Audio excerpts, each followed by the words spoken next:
Нургуль Тургумбаеву выйти на улицу заставила отчаянная ситуация, в которой она оказалась из-за долга перед банком. Более года назад она взяла в одном из банков страны кредит в размере 7 миллионов сомов. Ранее она занималась предпринимательской деятельностью, торговала на Ошском рынке. Но во время пожара весь товар сгорел. Судьи продажные и на стороне банков. Я брала 7 миллионов сомов, занималась торговлей на Ошском рынке. Если помните, на Ошском рынке произошел пожар, и я осталась без ничего. Теперь меня хотят выселить из дома. Ко мне приходят судоисполнители и требуют, чтобы в скором времени я освободила дом. Куда теперь мне деваться зимой? Недавно прошли судебные слушания, где судьи просили у меня $1000. Естественно, я не смогла найти. Откуда мне взять такую сумму?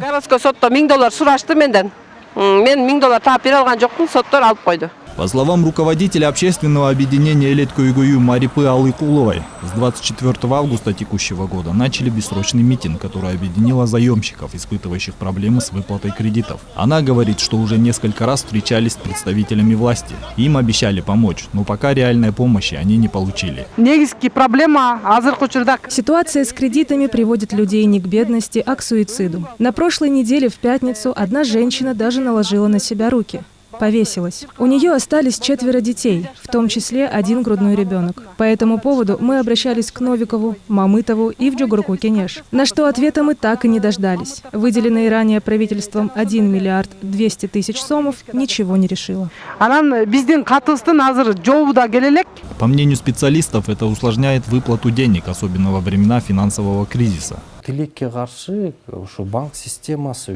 К большому сожалению, законы в банковской системе прописаны исключительно для блага банков. В нем ничего не говорится о заемщиках, поэтому у нас происходят такие неразберихи. Именно из-за этого Кыргызстан занимает одну из лидирующих позиций по высоким процентным ставкам.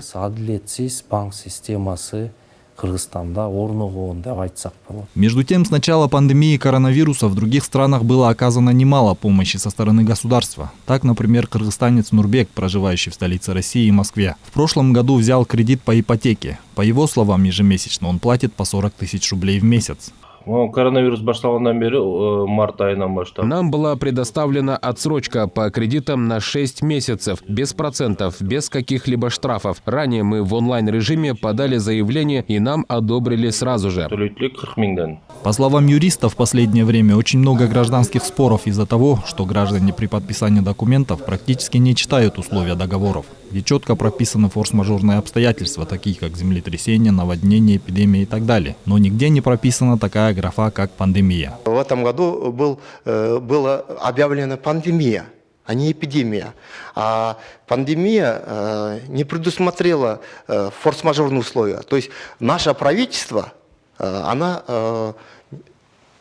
в начале года не объявила форс-мажорные обстоятельства в стране.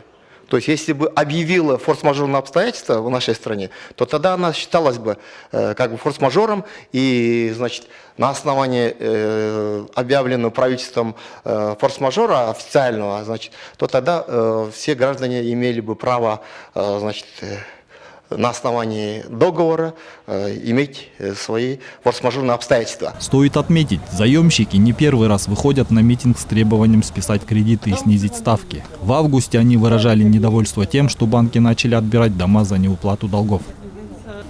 Азамат Кенжешев, Гульчуро Казымкулов, Нью ТВ.